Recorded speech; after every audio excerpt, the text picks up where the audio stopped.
Hey fam, welcome or welcome back. What in the HE double hockey sticks do y'all got me watching?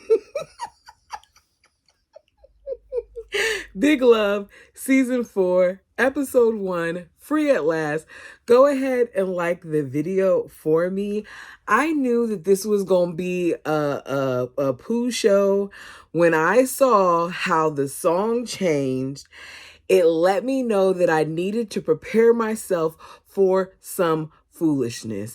Does the seasons just get worse at this point? Does it go downhill from here? Because this was crazy.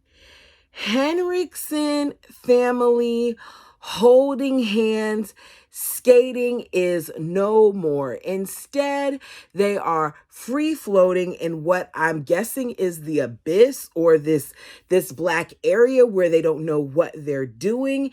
It just seems to be very dramatic. I see a whole bunch of different facial expressions going on, reaching for each other but not quite touching, like there's no unity there. I don't know. There may be symbolism in it. I'm not sure. But let's go ahead and jump into this video, because after this, I got to step out. So Bill, Don, the wives, and the kids are at their new church. Don, Bill, and Ben are seated on their versions of a stage. Bill asks if anyone has a testimony. Don believes that the church will be like manna to starving people. I wonder if he's considering himself that. I thought Don was a part of his own sect. I'm not sure why he's joining Bill in this, but he seems to blindly follow Bill a lot of times. I hope he doesn't end up messing up himself in doing so. Margene says she feels like their new business endeavor with the casino is going to be a big success, while Barb manages to talk about, her believing that this church will be a place where people can feel at home. And she looks at Sarah and says, even if they don't know where their true home is. I really wish that Barb would shut up, because Barb, you seem to be the lost person in all of this. You're lost in the sauce, just like how you're trying to act like Sarah is. And her making that statement and looking at Sarah makes me feel like she's still sitting on her soapbox, right? So Nikki's testimony is that she's still seeking forgiveness from her family, which lets us know that she's still not in a good place with all of them. After church, Barb tries to convince Sarah to get sealed to Scott by their father because it would make him so happy. I'd pass. Show me the judge, please, and thank you. Barb, once again, you're being selfish, because it's clear that Sarah only came to the church to appease you.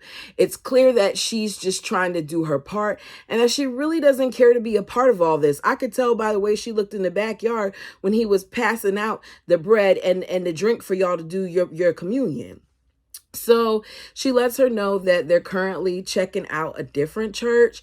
And I'm saying good for Sarah. At this point, I don't even know if Sarah or Teeny are even a part of the family, because I think Teeny calls from camp or whatever. Like, is this year-long camp? Is Teeny coming back? What do we got going on here? We never dealt with the whole issue of the porn magazine and all of that. So I just don't get what's going on.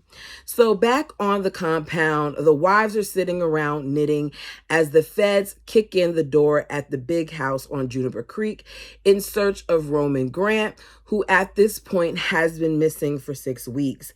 Adeline lies and says that she doesn't know where he is, when it turns out that she knows exactly where he is, because she found the body and hid it. Now, when they first said they couldn't find the body, I was like, okay, is he really gone? Was that just him, passing out and somebody revived him? Like, what happened that they can't find the body? But we later find out that she hid the body. She tells the feds that he could be in Mexico or anywhere. I don't know. I don't know where he is. I don't know. She's extremely convincing. You got Albie. Most people, go bird watching Albie has gone man watching. Binoculars, khaki shorts with his hat, and his shirt all tucked in. He's ready to find the best bird. So, under the guise of this bird watching, he meets a traveling businessman in the park, and they kind of hit it off because after having a conversation with each other and looking at each other, the man goes to the woods and Albie follows him in the woods. We don't know what went on in the woods, but based on the way that they were looking at each other, it's safe to say something went down. Later on, they are both surprised because Bill introduces that same man to him as Dale. Dale is the attorney who I believe, I can't remember if he's a senior partner, but he's an attorney in his firm, and he's been assigned to handle the trust for the UEB in Robin's absence. At this point, it's a $200 million trust. They've been robbing these people for years because how did it get to $200?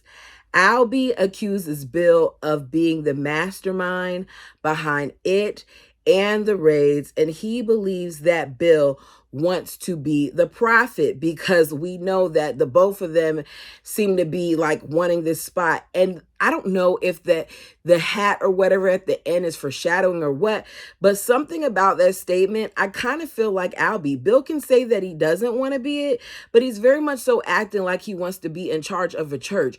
Why did you create this new church? I don't think it was just because of Barb. I think it's because you wanted to be in charge of somebody. So the family is watching their ad for the casino when one of Nikki's sons comes in and says, that they're about to take Nikki away. The feds have now questioned Nikki 3 different times in regards to Roman. Bill comes over there claiming that this is harassment, while they feel like they have every reason to be there because they've discovered that Roman has been signing checks and depositing checks into an account in Nikki's name, and Nikki has signed for him. It's clearly a forgery. At first, I thought it was her mother, but later I believe that it's Albie and his wife because of something that Albie said in that scene. We'll get to it. So Bill tries to kick them out. And he's like, I've known her for over 20 years. She's a friend. I've known her since I was at Juniper Creek and yada, yada, yo. And the feds are like, look, you can say that if you want to, but we know that she's your spiritual wife. She's not just a neighbor or a friend. You're married to this woman spiritually. So the family now is suspicious of Nikki. At this point, there's nothing that she can do to convince them that she didn't do this thing that the feds are accusing her of. So her main focus is her daughter and just trying to show them, like, you're going to see that it's not me. And the whole time all this was going on, her daughter was hiding outside in, I don't know if you would call it a garden chest, a toy chest, whatever, but she was hiding in this thing because the feds were there, which goes back to the things that they're taught, right? So back at the office, Laura is trying to pack again because everybody believes that with the feds coming and looking for Roman, that he's back, and she doesn't feel safe. Albert says with the feds looking for him, he's not about to come here because he'll risk being captured. So let's not make any moves yet. Keep working on the accounts. Once the trustee arrives, all the funds will be frozen and our hands will be tied, which means he and Laura are the ones that are moving that money and probably put it in Nicolette's name. Laura looks annoyed. She's looking at him and she's like, where have you been? So he's like, yeah, I went for, a walk.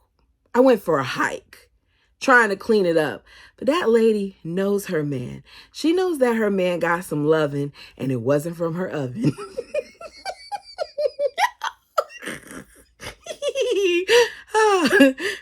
Yeah, that was whack, but whatever. So Margene is selling her jewelry and she's messing up the prices.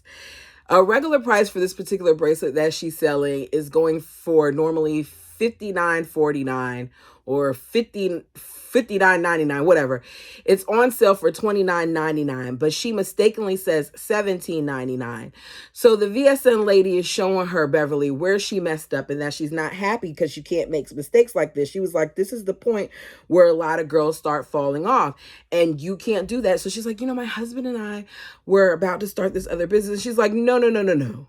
Your only business that you're responsible for right now at this point is your business, this business right here.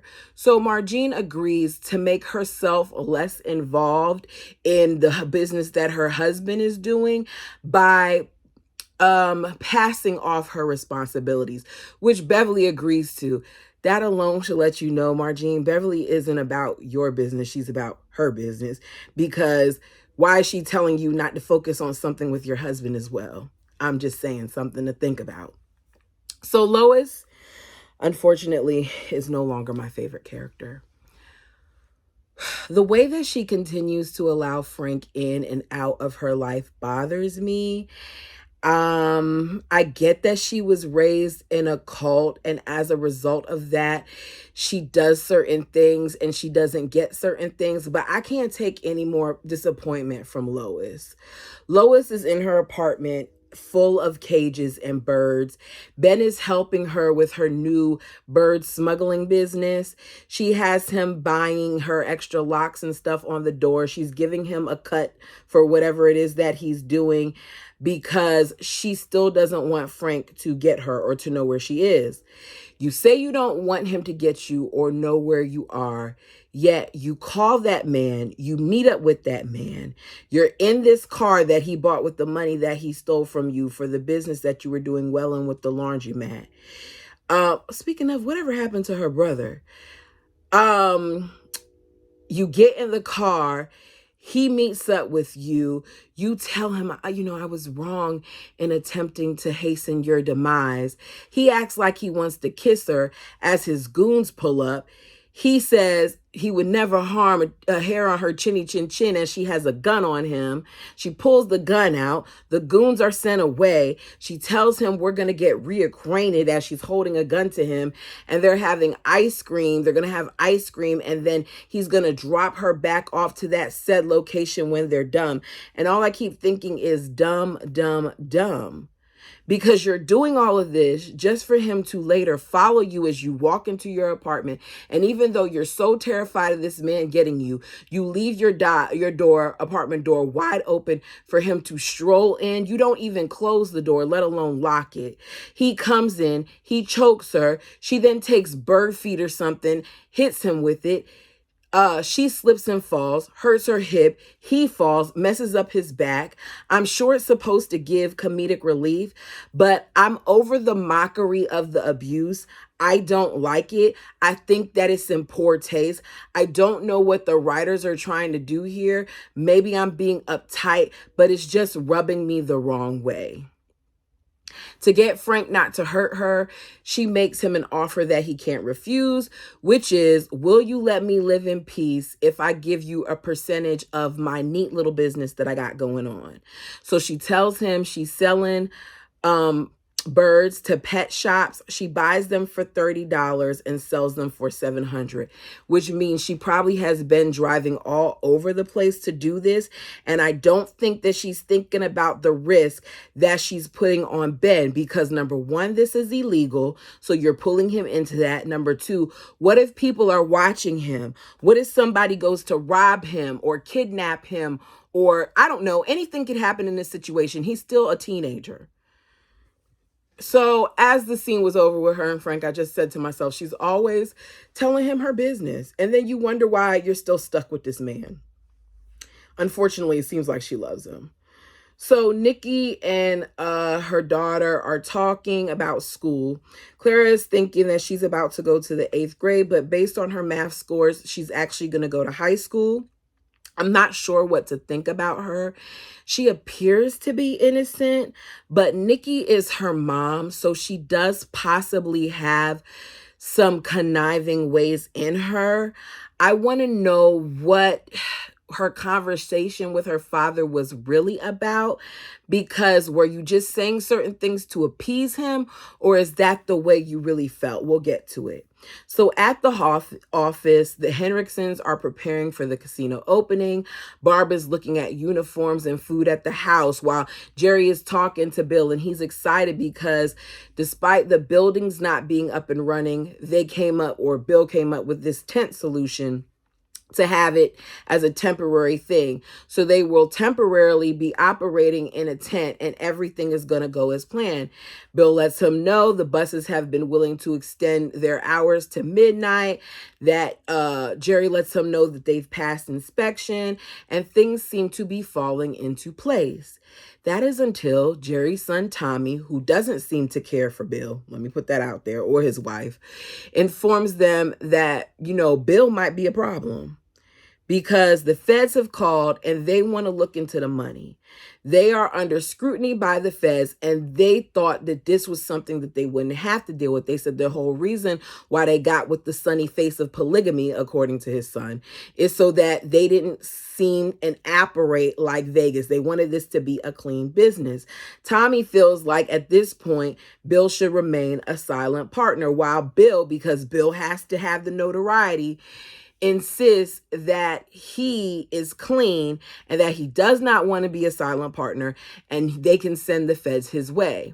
He acts like he doesn't have a problem or nothing's going on, but there's a lot of mess that surrounds Bill. So we find out that the men are also tired of Barb. Barb is like, she wants to serve crab legs. They want to serve salmon.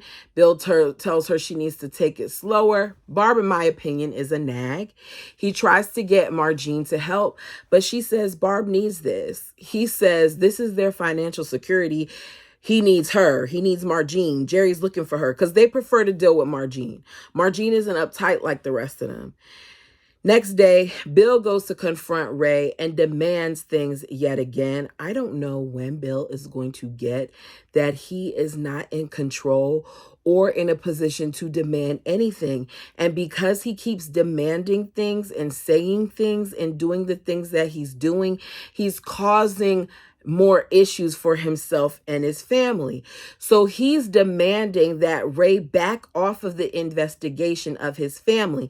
He's talking about how Ray is going after a woman and her children, when Ray basically looks at him like, you got some nerve. He tells him to basically, when he turns around, that Bill better be gone or he's going to have him arrested. And I just want to see Ray arrest Bill. Like, knock him off of his pedestal. Because I'm tired of Bill. I'm tired of a lot of these characters. I don't like it. So Barb is at her house. Bill has been avoiding spending time with Nikki like she's the plague. She comes out dressed in her little negligee, and I guess she was trying to go get Bill as she overhears them talking about her. He admits he hasn't repaired their relationship, meaning he hasn't slept with her, and it doesn't seem like he plans to. Barb's like, you gotta do this. You gotta work on this. And he basically says he's not ready yet. So the next day, Barb is trying to get Margene to help her with things. She wants her to call, speak to Jerry, find out, how many seats are left available on the buses. Margene doesn't want to do it. She's like, I don't know if it's because they're sexist or they're anti-Mormon, but they just don't like me. And I think it's that they just don't like you. Plus, it doesn't seem like they like a lot of you, because even when Bill was giving his speech later on, they looked really annoyed. They were rolling his eyes like, you trying to act like you understand these people, but unless you've had certain conversations with them, you're not ever going to understand their plight. So they were looking at him like he was crazy as he was talking about how this could bridge things. This is all about money here. So Margene is giving, Barb a pet talk and telling her that she's blossoming and all that. And Barbara's like, no, Margene, you're blossoming and I'm floating. I no longer feel badly for Barb, and I agree. It seems like each season they try to do something different with Margene.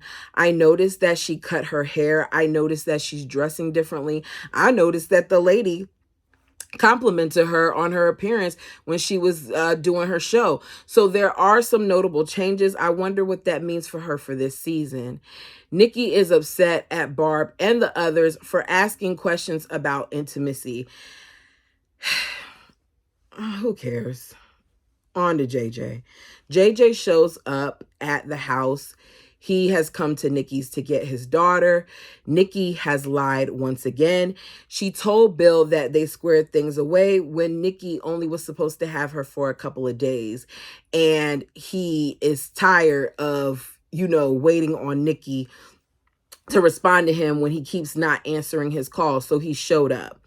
Nikki is like, I'm not giving her back. She wants to stay here. She wants to go to school. She believes that JJ put her in the Joy Book. He denies it, but we know that her daughter told her mom that she was going to get put in the Joy Book. So Bill makes a deal where Carolyn gets to stay with them during the week and JJ will get her on the weekends. And he says, okay. Kara tells her father in a private conversation not to worry because she doesn't really like it there. And she just wants to know more about her mom. She'll come with him whenever he's ready to go to Kansas. And that makes him smile. I don't understand what is going on. I don't know if there's some type of plot going on here, but I don't trust JJ and I don't know how to feel about their daughter. I actually hope that's Nikki's daughter and he's not playing around with her. So Adeline calls Nikki and she's panicking, saying that they had, a power outage, and she's pleading for a generator to save the contents of her food storage in the cellar. And Nikki's questioning her about the money, and Adeline's like, I don't know what you're talking about. I don't have nothing to do with that. Can you please give me a generator from your store? So Nikki, even though she's talking like she's not going to do it, brings the generator. Nikki goes down to this thing because she's like, I need bacon. I need bacon. I'm going to cook something for you. I need bacon. Go downstairs in the cellar, get some bacon. So she goes downstairs in search of the bacon, only to discover that Roman is in the freezer. Literally. That her mother has been hiding him in the freezer for the past 6 weeks.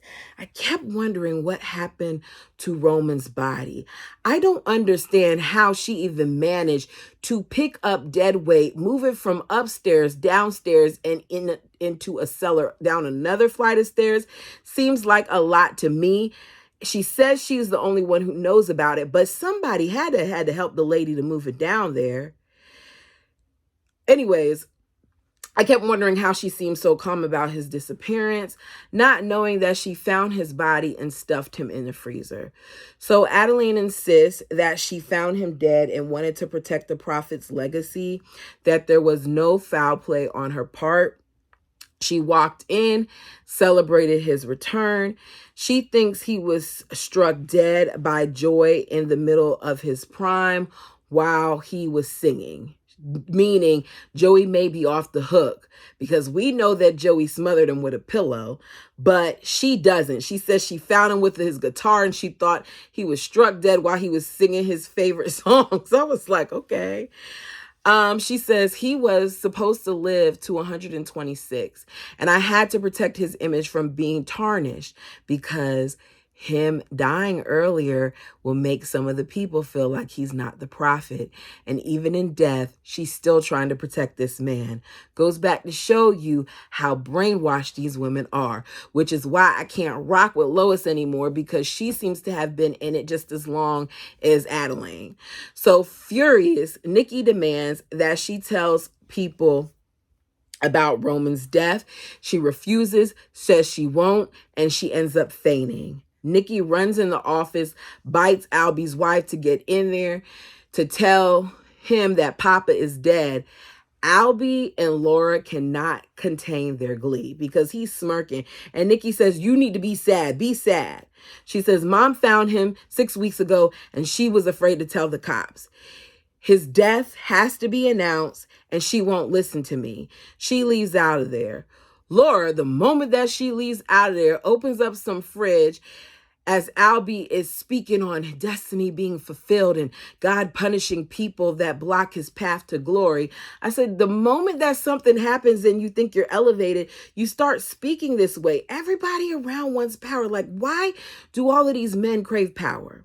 So the next thing you know, they're in this thing and they're drinking their beers, right? So we go from her opening up the Coors to them driving. They have Roman sitting in a lawn chair as Albie is sitting directly next to him, talking to his body because they're going to dump his frozen body. Albie is cray-cray as he's talking to him. And it's so weird that it's to the point where it's even creeping Laura out. So they're driving him to the casino grounds to dump his body there, to cause trouble for Bill. The next day, Bill gets a heads up because he has a feeling something's going to go down. And one of the guys who's supposed to be delivering lumber and stuff calls him and he's like, look, you said if anything goes down to let you know, I'm telling you, something has happened, right? He tells them to come down. They all come down. They see that there's a body there. Nikki's the last one to arrive. So they're all trying to protect Nikki from seeing it. But Nikki already knows that the man is dead. So she sees him and she starts going off and she's like, no, Albie, I told him about this. And they're like, wait a second, when did you know about this? So she's like, I found out yesterday and I told him to take care of it. So Bill takes Barb because while there, he gets a call from Jerry them because they got an anonymous tip saying that Roman Grant, the feds did, was at the casino and they leave Nikki behind. They sent a picture so they could look out for this man. And of course, Roman is wearing his white hat in the picture. So Bill's like, I'll deal with it. They're like, they're looking for this man and he's your wife's, father, which is a whole nother issue. They're not feeling this whole thing with Bill. They're starting off wrong with Bill. And I don't know if they're going to try to ice Bill out, but Bill better be careful. So while left alone, Nikki is in the pit trying to drag Roman's body up the hill to get him and take care of it herself. Bill ends up coming back and they take the body back to Juniper Creek in this wholesale flowers truck, right? So while heading there, Nikki is crying about her papa being dead and Bill comforts her. While Bill is about to take the body out of the van, I think Nikki goes in to talk to her mom, to tell her mom like she has to say what happened. And he pauses like he's sad as he looks at Roman, who's laying on this bed of flowers with his eyes open. The music's playing in the background, and he actually closes Roman's eyes, which I was surprised about. And Roman now appears as if he were sleeping. It's not lost on me that he's on the bed of flowers. This is probably a moment for Bill. Not sure what it is, because he seems somber about it for a second. So Barb is nervous, or maybe he feels free. I don't know. Barb is nervous because Bill and them aren't back.